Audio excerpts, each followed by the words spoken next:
You're never shy. Yes, I am. Okay. Welcome, everyone. This is the Planning Commission meeting for August 14th. Roll call, we got Hema, Here. Johnson, Gesme, and Benkin. Here. We're all here. Can I get approval of the agenda? I'd like to make a motion to approve the agenda. Second? Motion by Benkin, second by Johnson to approve the agenda. Is there any discussion? All in favor? Aye. Opposed? Motion carries. Approval of the minutes. So move. I'll second. Motion by Johnson, second by Benkin to approve the minutes of July 10th. Is there any further discussion? All in favor? Aye. Aye. Opposed? Motion carries. Public input, there is none, so we'll just move on to the first public hearing. What's the public hearing for Cannon Falls EDA Hardwood Estates rezone planned unit development and preliminary plat? Laura, could you enlighten us on that? Good evening. Yes, back in December, the Cannon Falls Economic Development Authority did purchase 41.4 acres of property known as Hardwood Estates from the previous developer. And the intent is to develop the property for housing. The Cannon Falls, obviously, the population has kind of been stagnant for the last 20 years. So before you this evening, we have a preliminary plat. And the public hearing is also to rezone the property from an R2, which is a single-family density is what it is currently. We'd like to rezone it to an R3, which is a medium density, which would allow for dual family homes, so like twin homes. But then we'd also like to make it a planned unit development also, so that it would allow for a variety of housing. And it would also then accommodate the different lot sizes, because maybe some of the lots, due to the style of the development, might not meet the exact minimum lot requirements, but the PUD would allow for that. So I do have some slides if you'll allow me to walk through those. Or do we open it up for public hearing I first? think you should do that Go first. through it first? Okay.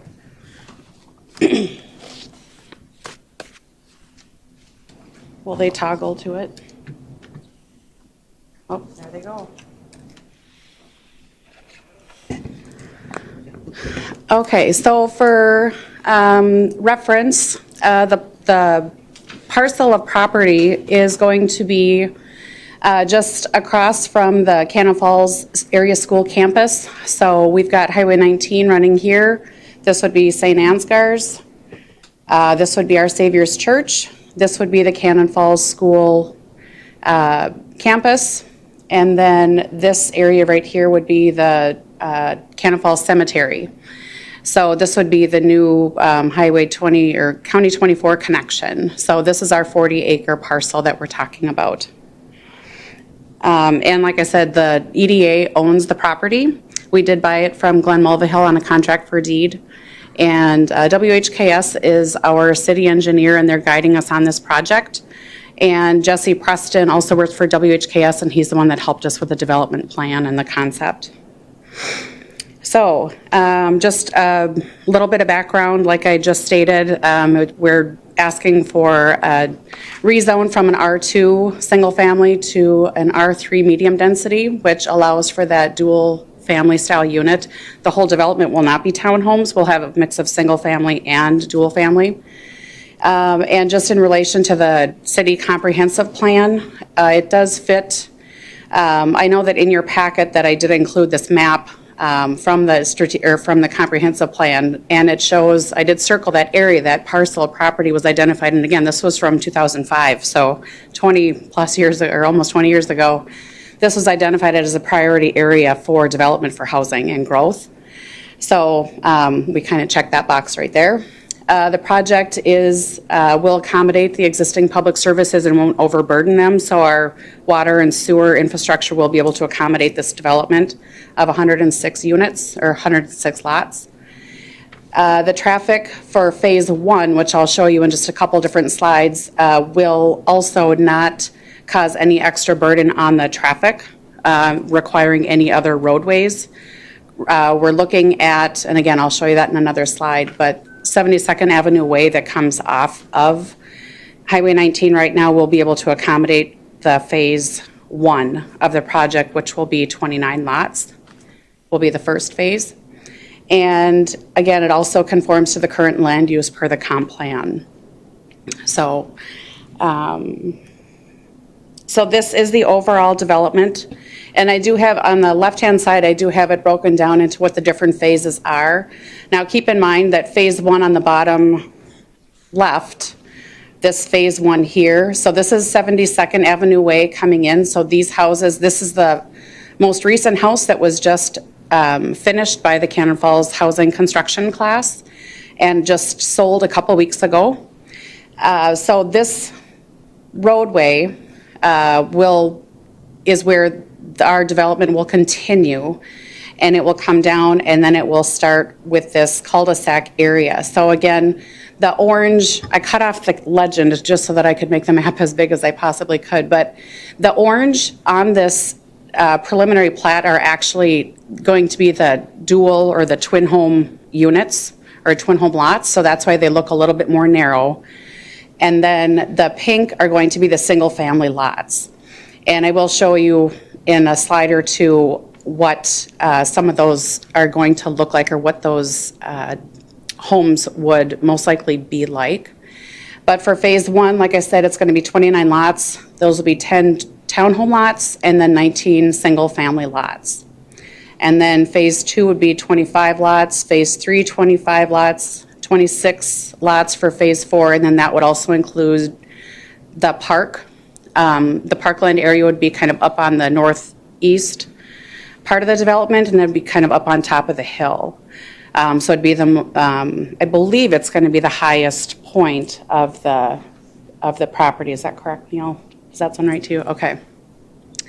And then down here in the corner is more of a depression, like it's, I guess you could call it a holding pond for right now, because that's kind of when they did create the roadway in here. They did put that in as a collection pond area.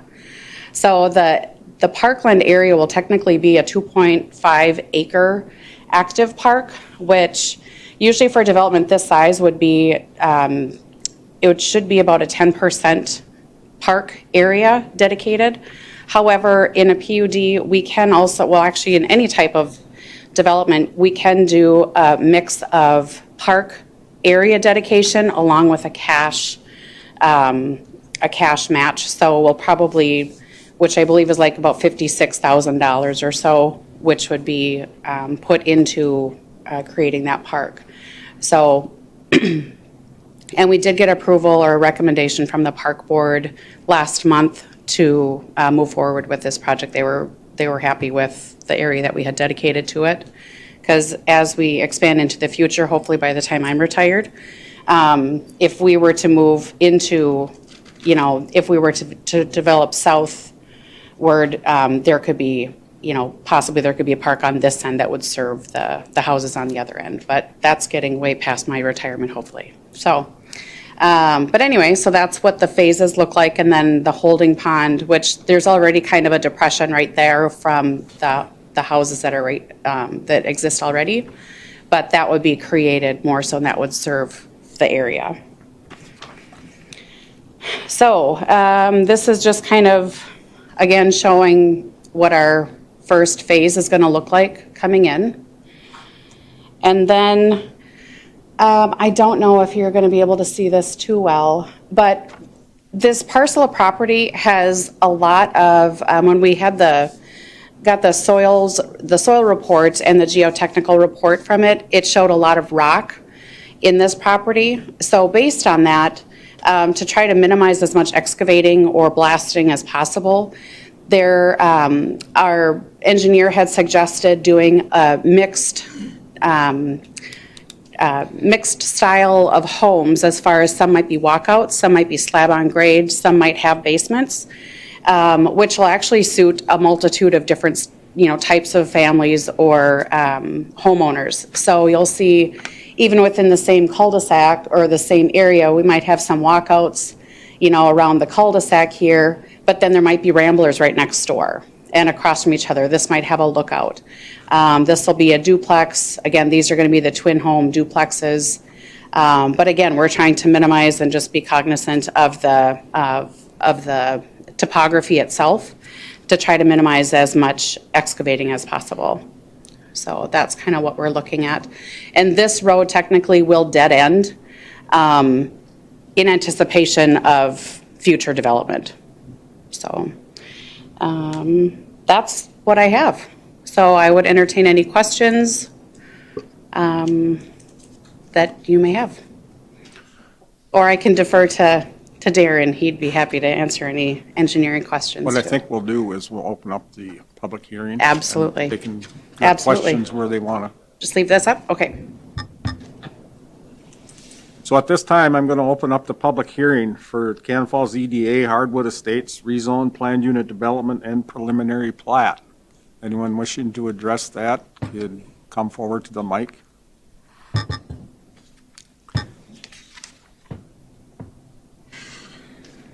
Except you. Hi. I don't understand with your development why you have to mess with 72nd Avenue Way. If you're going to do all For the these homes, record- why can't they go out to the nice new highway on 24? I don't Name, think can we get a 72nd name Avenue Way is first? wide enough, and you're going to mess with us. And what are the taxes going to be? Who's going to pay for it? I have no extra money to pay for higher taxes than I already pay. So initially, this will be a phased project. So we'll start with that first, like I said, coming in on 72nd Avenue Way to build those first homes. And then eventually there will be, I don't know if I can back up. Oh, I can back up from here maybe.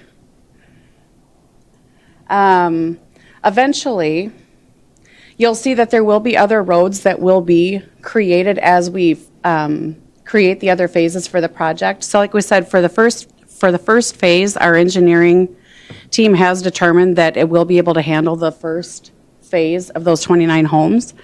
And then as soon as the second phase will occur, then there will be an outlet going out to 24. So then, You're going to block 72 to 19, so we'll be going all the way around through. nope. No. Nope, that'll Have a always be an cul-de-sac outlet. down Nope, there? nope. There was a rumor of that. Yep, originally there was going to be with the development that was originally going to be Hardwood Estates when it was Glen Mulvihill's project, it was going to be a cul-de-sac. And now with our project, we are not going to have that be a cul-de-sac. So even though that house is set back far, that one on the end, that 72nd Avenue Way is going to be open.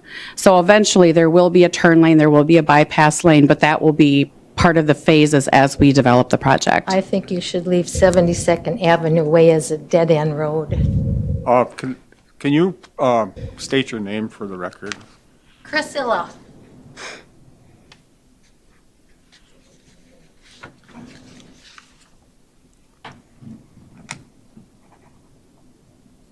Anyone else wishing to address Hardwood?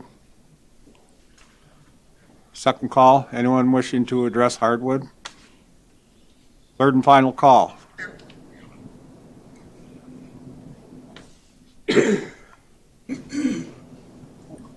My name Lyle Wilson. My interest is with the cemetery. I'm on the cemetery board. I'm wondering how the stormwater is going to be handled coming down the east side of 72nd Avenue. There is considerable water there. Spring runoff and heavy rain, it comes across the top, comes across the road, it runs through the cemetery. So I feel that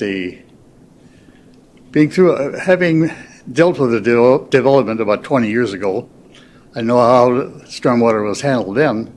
I'm wondering how it's going to be handled now. Okay, Darren, can you handle that? All right, thank you.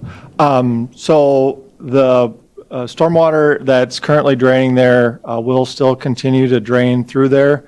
The grading of the subdivision will actually divert some of that water away from the cemetery and to the proposed stormwater pond. So there actually is proposed to be a reduction in the amount of water going towards the cemetery. There isn't a specific pond going to be built on that side, but is right now currently, they're trying to reduce the amount of water that's currently coming there based on the grading of the site.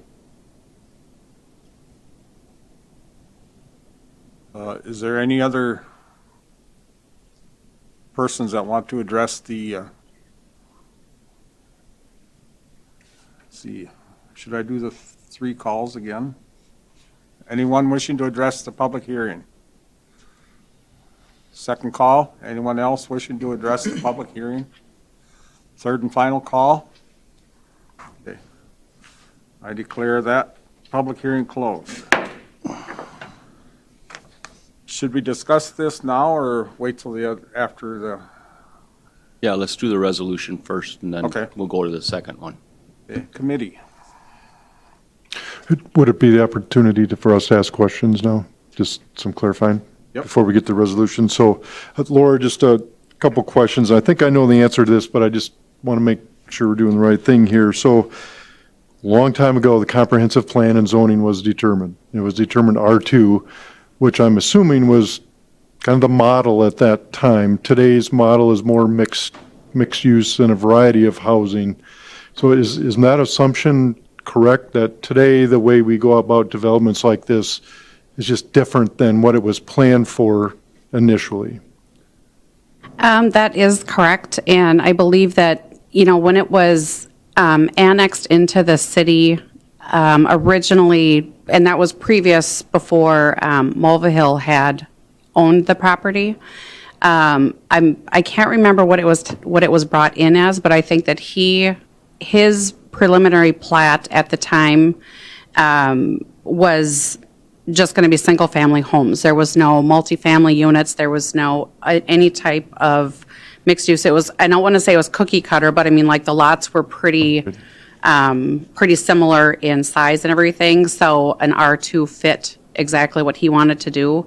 But yeah, things have definitely changed as far as like what kind of needs Cannon Falls has. And you'll even see with the next project, that's going to be totally different than what we're proposing here. So, but there is a multitude of need for any type of housing in Cannon. But that us wanting to do a few twin homes here is why we needed to rezone it. Okay, got it. My last question is, so that in the plan, it doesn't talk about timing of phases, and I'm assuming that just happens as lots are sold and it builds out? Absolutely. Okay, just want to make sure I understand that. So thank you, a great plan. I think we need that. Thank you.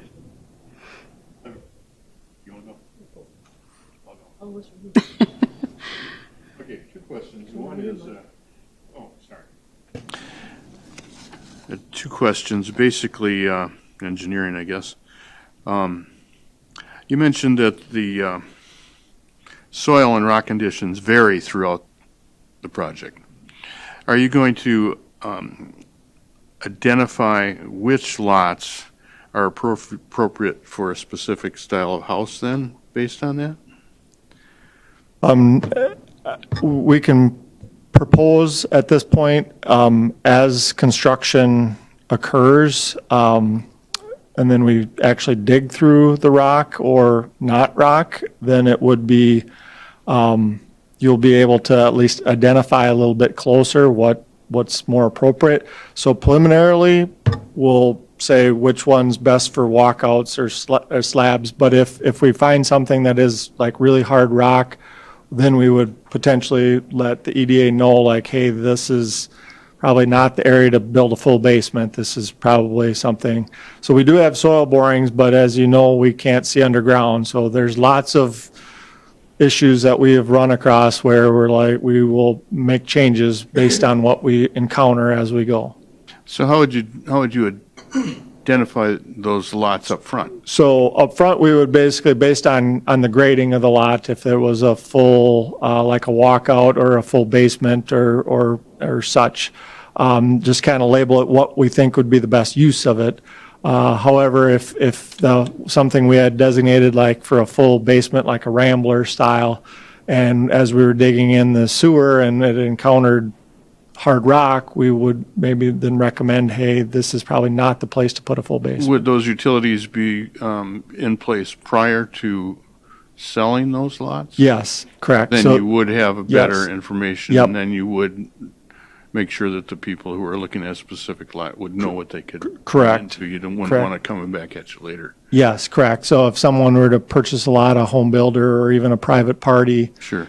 you would at least have some information saying that this area had, hard rock. There's hard rock and there's diggable rock Right. so if it's just like, yeah, there's some rock that you can dig through, well, that's fine. But if you need to get the blasters out to go through it, well, then that's Take up probably the town a not, little bit. yeah, that's not what you want No. to build a basement It would on. greatly increase the cost of Right, building. correct.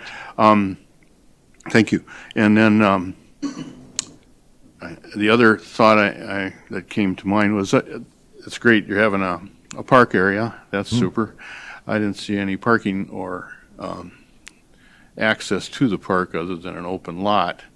So I assume there's going to be some construction of parking area or something there. Yeah, and that's something we can work with the EDA on how that Yeah. works out once that phase becomes constructed, yeah. And then the other thing is, it is curious about the water situation to the cemetery. You've got a pretty good slope coming down towards it. And you said you're going to grade it? So there's some off-site drainage coming from off-site. Right. And so we won't be doing anything with that water. That water will still come into the subdivision and go out of the subdivision. The portion that we can control is the land that the EDA owns. Right. And how we grade those lots, and then it'll be graded towards the street and then collected in a storm sewer and then directed towards the stormwater pond. So So- that portion that would have naturally gone towards the cemetery will then now be directed towards the stormwater And the pond. storm sewer will be adequate to handle a Yes, pretty good, not everything maybe. right, but- correct, yes, Yeah. correct. Yeah, so, yeah, that's basically what I had for Okay. questions. Thank you. Dan? Is there going to be an association for the townhomes? Or how does that work? I think that's yet to be identified. We haven't necessarily determined that, but I guess it depends on, if it's, if it's one builder that buys up certain amounts of lots and does that. I guess that hasn't been necessarily finalized as far as if that's how the townhomes are going to be or not. But these lots are designated as townhomes, correct? Although, Yes. Yep. now the purple ones aren't up, but, can you build a townhome and sell it without having it part of an association, just like the two owners do their thing, or does it? Yes. No, I'm just. And exactly, you're not doing the minimum width and everything, or lot size. How much smaller are some of these lots? Because, can we go back to that the colored one, please? Yeah, there we go. Okay. Looking at the original, the 6 homes that have now been built, Yep. and I look at them, I think, they're smaller lot sizes, and I'm looking at, trying to visualize the proposal and thinking, you've got some mighty small lot sizes on there.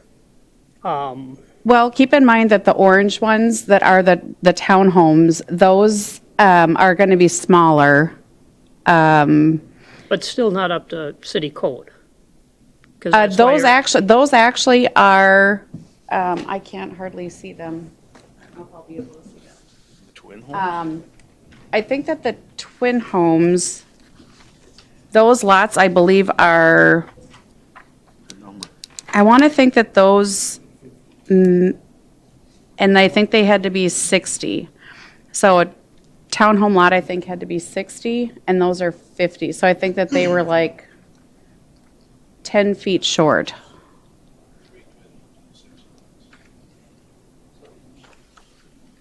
I think is what it was.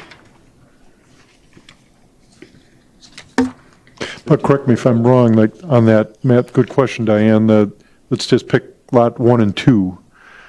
There'd be one twin home on 1 and 2, and half of it's on 1 and half of it's on 2, that would be my understanding, Yes. right? Okay. It straddles the line between them. Yes, correct. Okay. And then as far as the other lots that would be the single-family lots, the width of the lot technically doesn't start until your front yard setback. So like you could use lot 10, that bigger lot down below, like it might say 47, even though the lot width is supposed to be 60. You have a 25 or 30-foot setback from the front yard. That's where the lot width would start. So that one probably is going to be closer to 60 than 47, if that makes sense. Yeah, I don't want us to create a neighborhood where it looks like we're in the middle of Chicago and you're right on top of each other. Because Sure.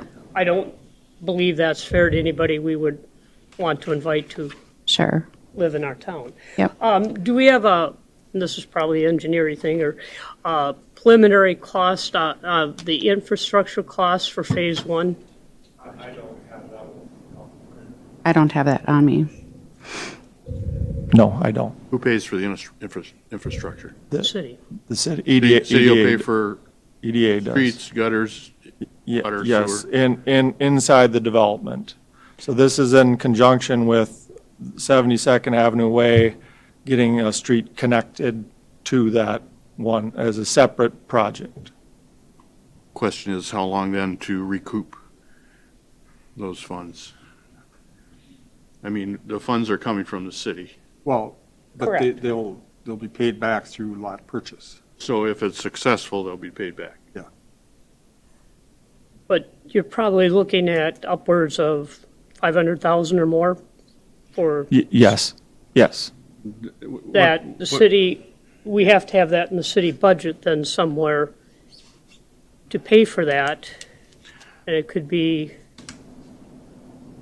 because I'm also assuming when you're done with phase 1, you're going to want to start phase 2, which incurs more infrastructure costs. So until this whole thing is done, the city will be out that money because as it's repaid back, we're going to be using it to build more. Right, but there aren't any lots currently in Cannon, and, you know, for us to be able to we're taking the initiative to build some of these lots, and as we sell the lots, then that's how we'll, you know, create the taxable market base to help pay that back.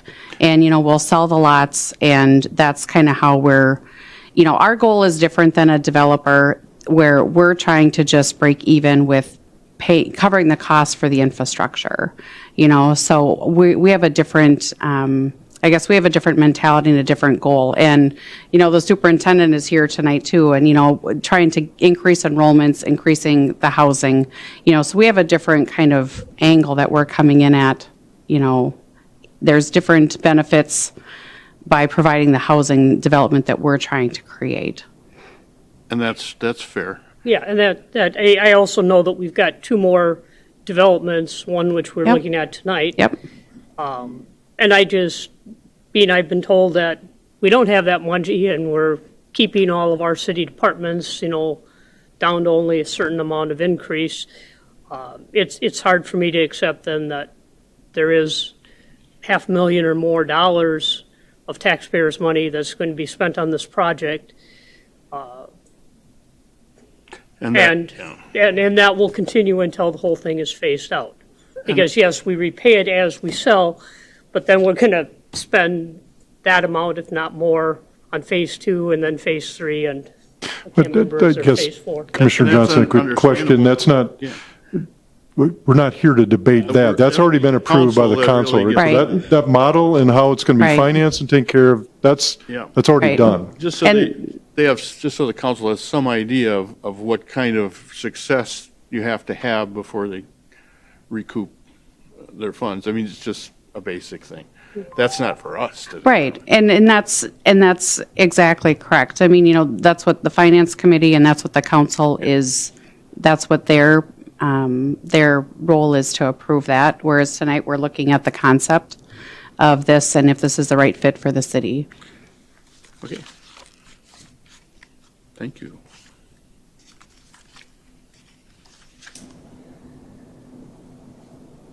Any other comments? I'll move to approve the resolution as written for Resolution 2023-05 for the plan unit development for PID 52350070. I'll second that. Yep. There's a motion by Jay Benke, second by Steve Gesme to approve Resolution 2023-05 for the planned unit development. PID 523-5070. Any further discussion?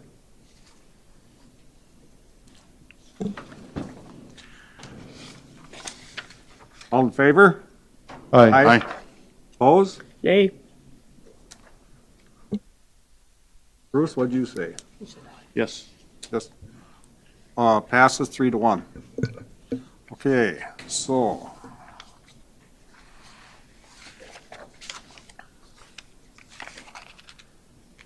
That's that. Now.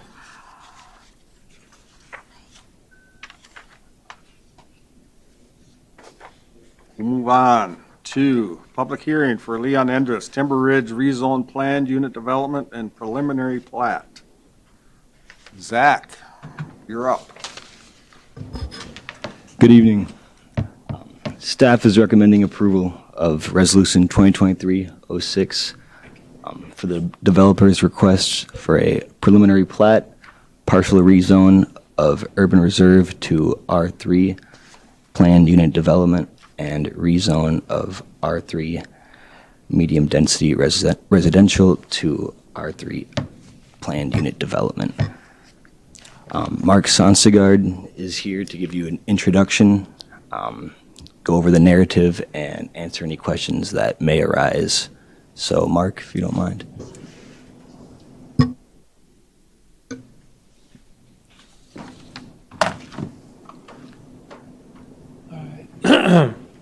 Good evening, Chair, members of the Planning Commission. My name is Mark Sonstegard. I'm with JMH Land Development. I'm a consultant on this project. Also here this evening is Leon Enders, one of the property owners. Our engineer for the site is James R. Hill, and the company James R. Hill Incorporated, and Rick Osberg is our engineer. Can we get the slide up on the screen? There we go. Thank you. So that's our team. I'll go to the next slide. To introduce you to the property, as stated in the narrative and as seen on the screen here, the property is for about 48 acres of the Enders property that they currently own. And also we've been working with the city on a purchase agreement, which is in progress. That's the other part of the plat, or the proposed plat, and that's 14 acres, which is basically what's left from the old sandstone development.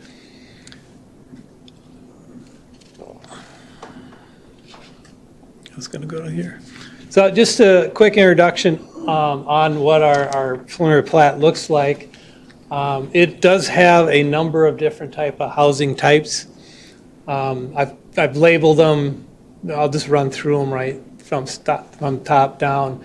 The A area are basically the eight lots from the earlier plat of sandstone. These are 80-foot lots around a cul-de-sac. We plan to keep these lots exactly how they are, but we will be rebuilding the streets in that cul-de-sac. The B area, those are 60 and 65-foot wide lots. We have 34 of those planned. The C lots, those are our villa lots. We have 7 of them planned. The villa lots would be set up for like a minimum maintenance type of a small community or neighborhood where an HOA would be established to maintain the lawns and snow removal. D are kind of unique or different lots. They're basically 80 to 90 foot wide lots. They will have rather large backyards. In addition to the 80-foot lot or 90-foot lot, we've designed an alleyway to go along the bluff line in the rears, which would be a private drive maintained by an association where each of these lots would have a building pad for them to put up some type of an accessory building. And then E, we'll talk about that a little bit later. There's approximately 9 acres that are kind of kitty-wampus away from everything else that we're looking to just subdivide into 4 estate lots. And then to create, a variety of homes up there on the north side, we have an F area, which is a little over, or about 3.3, 3.4 acres, where we're anticipating installing a multifamily building, an apartment building or assisted living or something like that. Also included in the plan is an active park up on the north side, and then on the south east side along the bluff and the wooded areas, we've got a passive park plan where we're anticipating putting in a wood trail that would be all public. I'm going to go back to this slide here. The area is zoned R3 right now, which is the medium density. The first column there is your lot requirements for an R3 zoning. The second column represents what the cul-de-sac lots are right now, how they were built. We're not changing anything there from what it was originally zoned. The third column is all the single-family homes, which includes the 60 to 65-foot lots and also the 80 and 90-foot lots. The main item there in this PUD that we're looking at is on the side yard setbacks. Your straight zoning has 10 feet for a house side, 5 feet for a garage side. As a builder and a developer, I've learned over time that it's better to go a 7.5, 7.5. You still have 15 feet between the homes, but this takes away the situations where you may have garage, and all of a sudden, no, you only have 10 feet apart from each. And it's easier for site planning. So that's one request we have.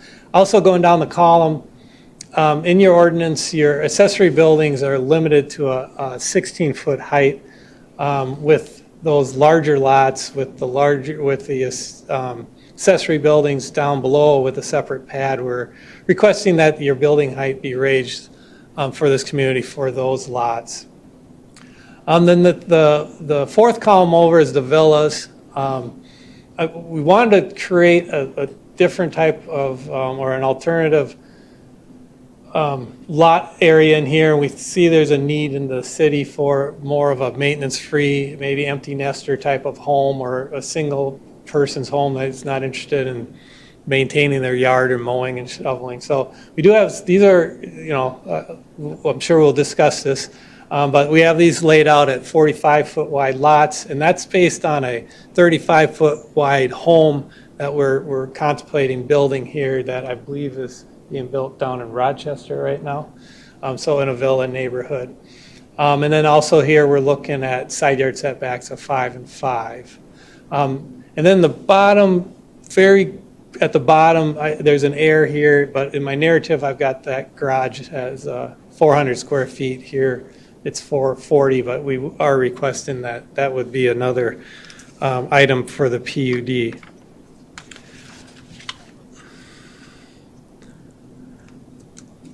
So again, I want to go back to the estate lots that we're calling them. As you can see on that site plan or the map on the right side, the site's highlighted, and then in green we have the estate area. The idea here, it is part of the Endres property. It has been annexed into the city. But to get water and sewer down here, it's extremely difficult. my understanding, I didn't make a note here, but just to the left of, see the number 19, if you go west of there onto that street, that's kind of where the water and sewer is. So it'd be quite the trip through township property to get water and sewer to this property. There is quite a bit of elevation change from where we're doing all the development down to here. So it'd be difficult, again, to get sewer to get down to there. So initially with the PUD, we had requested that septic and well be allowed. As we've been working with staff, there's a few more steps we need to take. Basically, a variance item needs to be approved in order for us to request a variance. So we will be coming back with those over the next several months. So with this PUD, and as mentioned in the engineer's memo, this area would be platted as an outlot, and then we would wait for those. But I would like to hear any comments that you have on these 4 lots or this area being served by well and septic. Again, it is pretty much a hardship case because the county road came through and completely separated part of it, and the other area, again, is due to elevations and the distance that the sewer needs to come. Especially, it can't even come through the town right now. Other areas would have to be annexed into the city. We also have a couple other unique situations with this plat. As we're laying the site out, there are a number of different things we looked at. And maybe I want to go back to the overall site plan. This is probably site plan number 8. So as you may know from the sandstone development, we've got some difficult soils here. We have both rock and we got fat clays. As we designed this site, we basically, after many discussions with soils engineer and test pits and soil borings, we basically designed the site so every home, their footings are in natural soil, which is still the fat clays. But one of the things we couldn't do is take that fat clay and build anything with it. So basically this layout puts your foundations on natural soil where, working with our soils engineer, there is a way to build on top of that with a pad. What you can't do is build on top of filled fat clays. Now, if you can imagine, you've got a bunch of cuts, now where do you put the cuts? So this plan also takes into account where some of those cuts can go, and that's into these backyards and stuff. And that's, we had other site plans, and I think we came up, maybe was here with a concept plan review where we had much more homes, much over in here, but basically it was a lot more grading. This site plan is basically the minimum amount of grading possible for the site. So basically that one street just kind of follows the current ridge that's there. And then our engineer painstakingly went through every one of these lots to make sure that the footings and stuff are on natural natural ground. So so back to this slide. As we're laying it out, all of a sudden, you know, we're looking at lots 38, 37, 36, and we're standing there in that backyard and go, this is a really big backyard to get all the way to 10.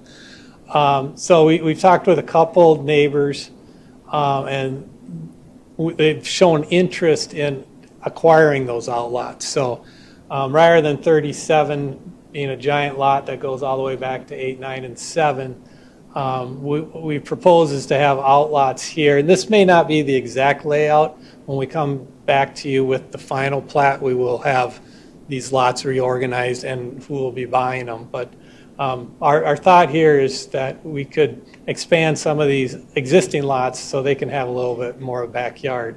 And to be honest, if you drove out there, you see a couple of these people already kind of using that property, so they would probably be interested in purchasing it. So that's the PUD part about those little outlots. We also have, again, working with the grades, we've got room to build 3 more lots down on 68th Avenue Way, which is a private street. The homes on there are not part of the city, but they use that access way via an access easement.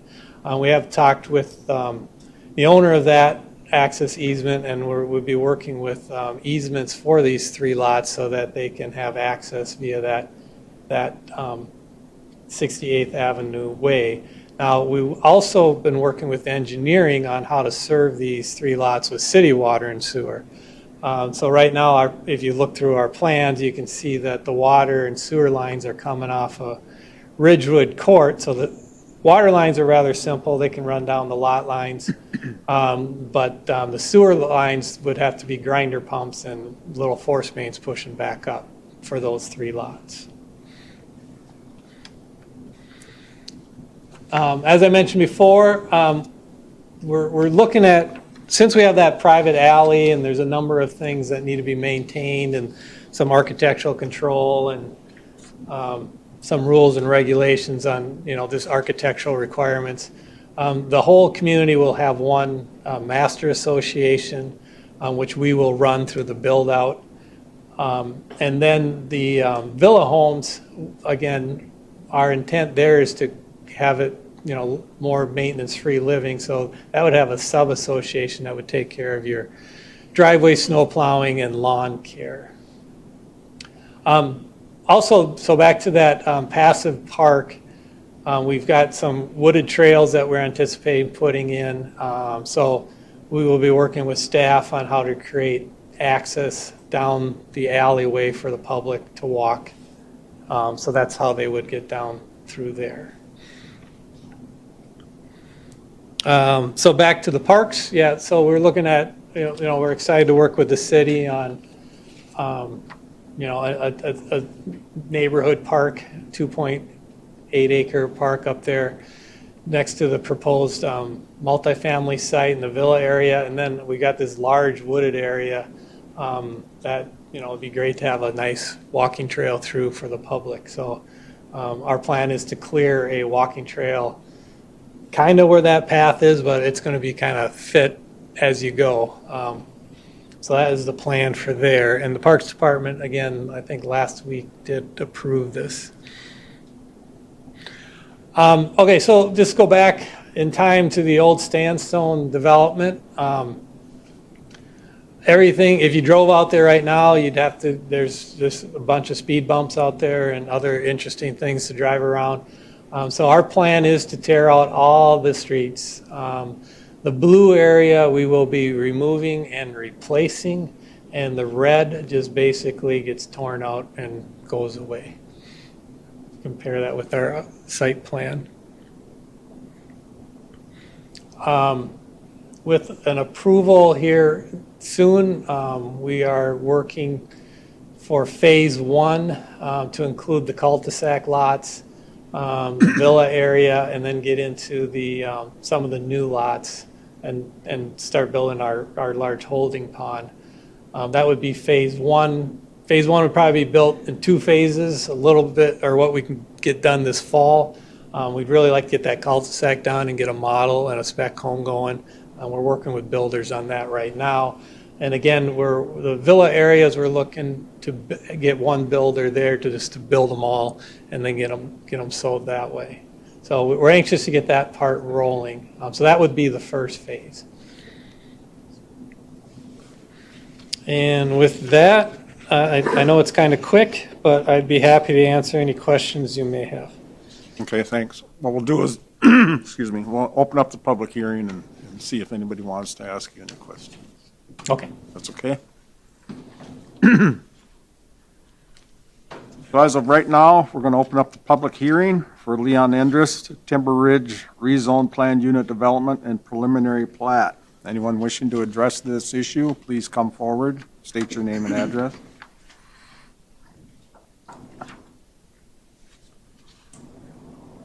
Second call, anyone wishing to address? Third and last call, anyone wishing to address the Timber Ridge rezone, replat? If not, I'll close the public hearing. Okay, committee? Do we get to have the pictures back up again, or? I don't think I shut it off. Or Okay. I think Well, magically and maybe I it'll show don't up. need, on the top of the hill, by where the proposed park is.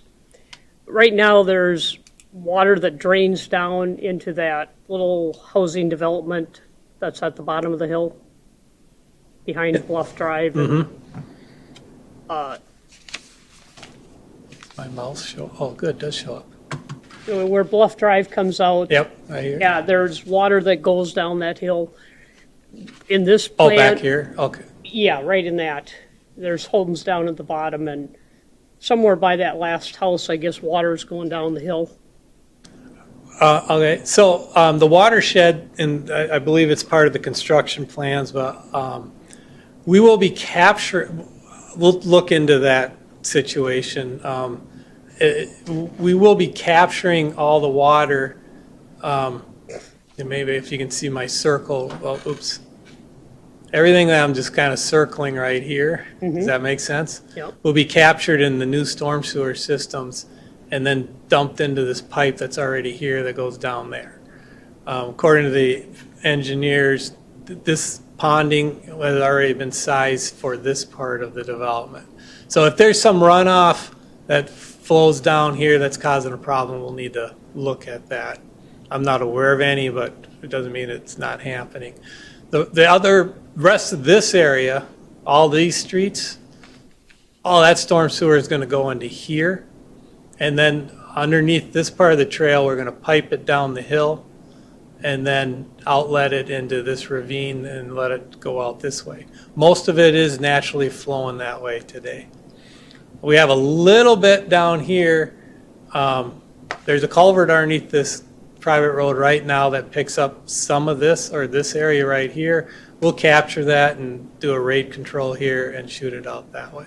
But we need to work with city staff and make sure we get all our easements in place for that, like the city engineer mentioned in his report.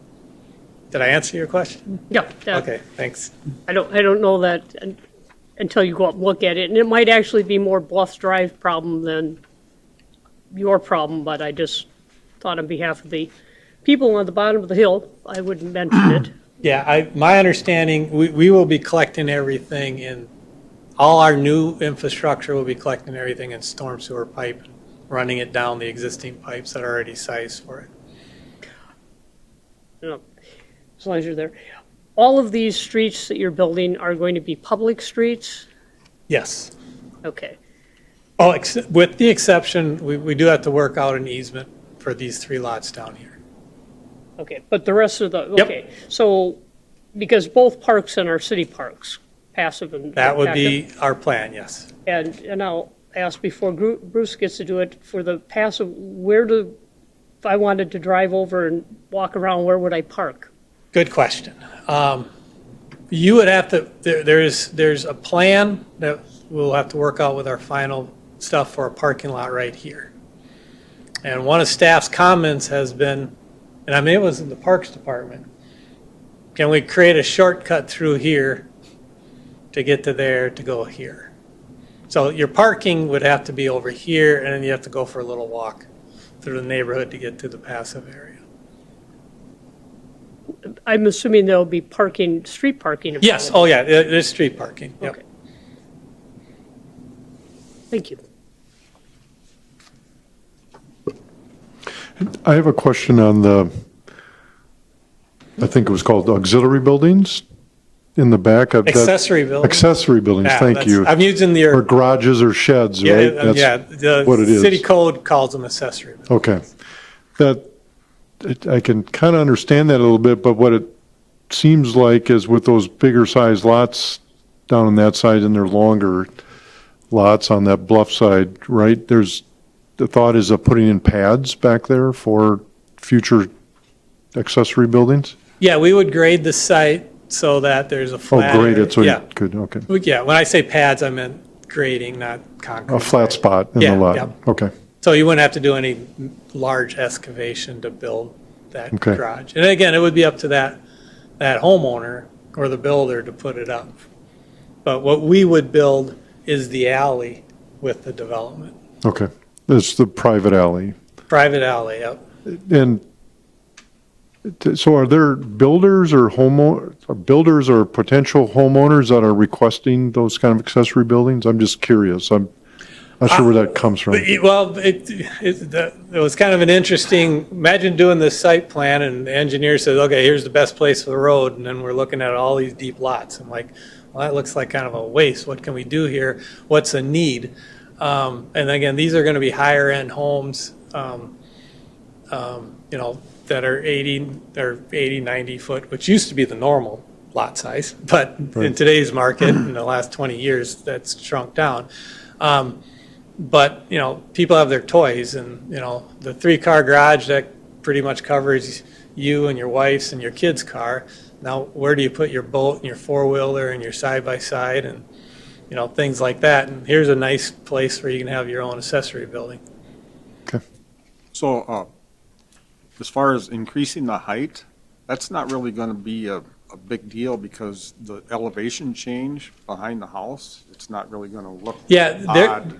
If you look at the grading plan from the top down the bottom, there's already 20 feet of fall, so, yeah. And you were requesting to raise that from 16 to 20 feet?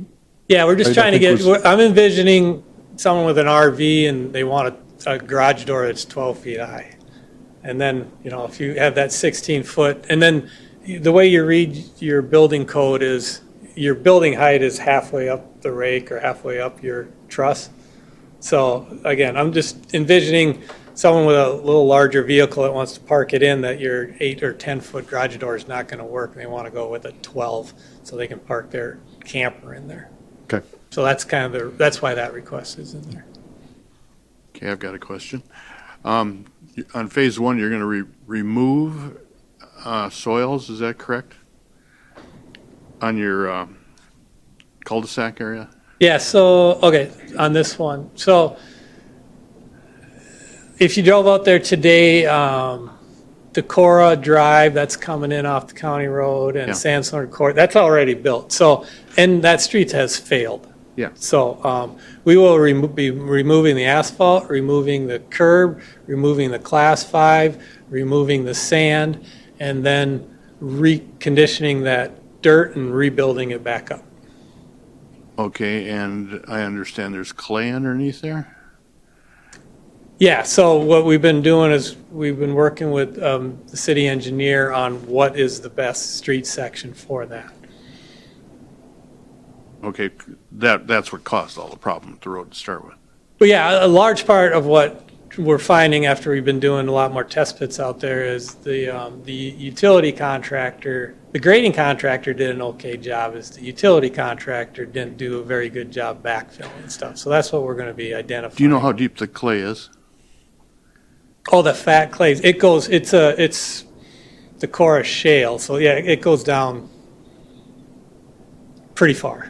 Yeah, that's what I thought. Yeah, so there's no removing it. It's just how do you build on top of it properly?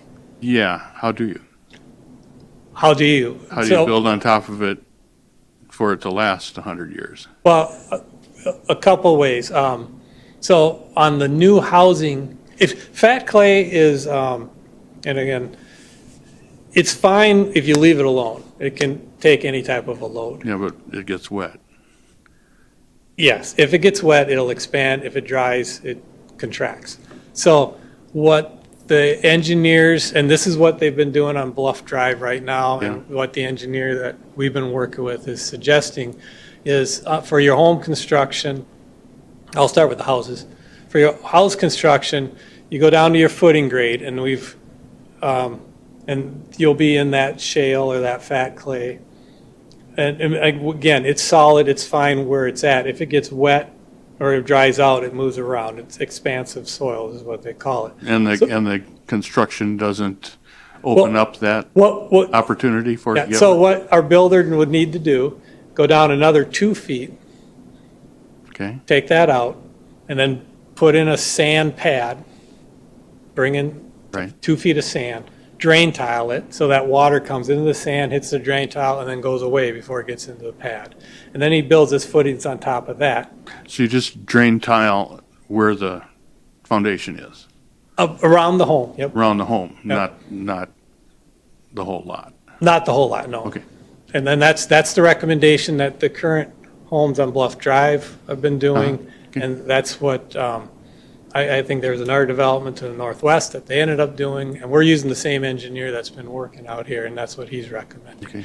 Now, the other tricky part is, when we put in the water and sewer, we'll be going down into that fat clay, and we'll have to backfill it with that fat clay. So what we'll have to do is find the optimum moisture content for that material before we put it back in, and then put it in at that moisture content and then compact it properly.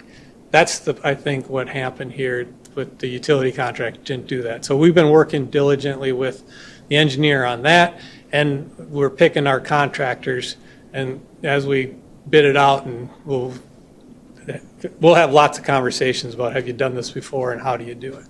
Okay, my old geology professor would be happy. Good questions, yes. Thank you, thank you.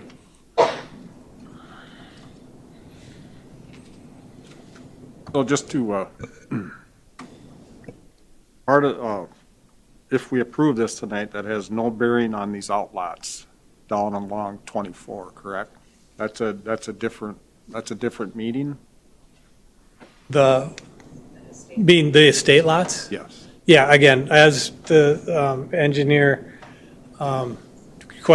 noted in his memo, we would plat these as outlots, and we would not bring them forward, and I believe that's written in your resolution Yep, too. just so that it's clear. Yep, You're just, okay. yeah, that's our understanding, but I guess we would like to hear your opinion on considering how these lots are, kind of out there by themselves, where Well- this land is. We can't really give you a very good opinion because if it isn't part of this, I think it's just going to have to be a separate meeting altogether for that.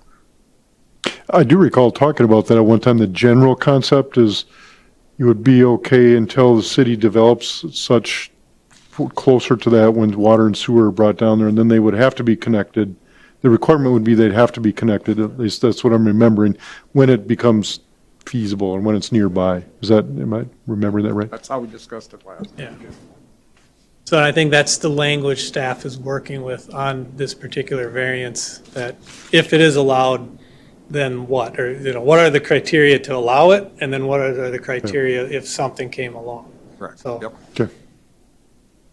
As I think, as Jay said, the last time we talked about it, we had no objection as long as we can figure out legally how to state it so that once doesn't city Got or there. water are available, it's mandatory for those owners. Yeah.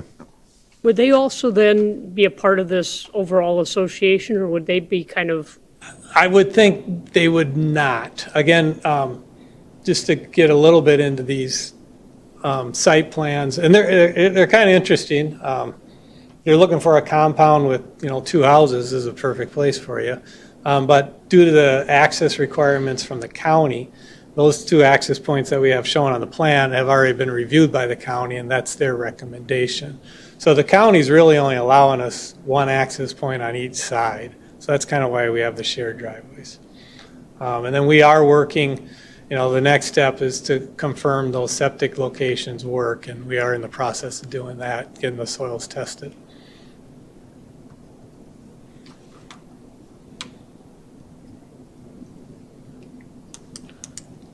Thank you for the presentation. That was helpful.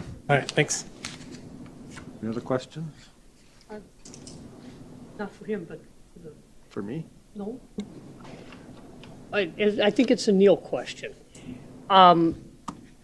In our council packet, we had something from Jablonski and Towering Bluffs, and in that one, there was some kind of a letter of credit.